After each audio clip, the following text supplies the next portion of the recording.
Ito, saging, oh. Bili na kayo, masarap na saging. Bumili nga ako ito, oh. Tignan mo.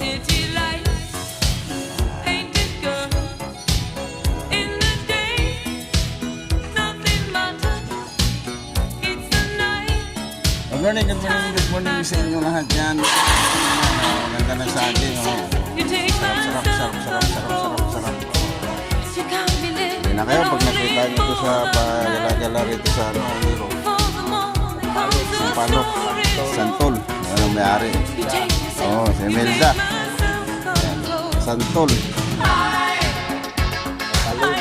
Sa Talon yun, bili na kayo. Mas mura yung saging sa kanya. Hindi na kayo kailangan pumunta ng palengke. Ito na, ganda-ganda ng saging. Galing na kanyang service. Saging.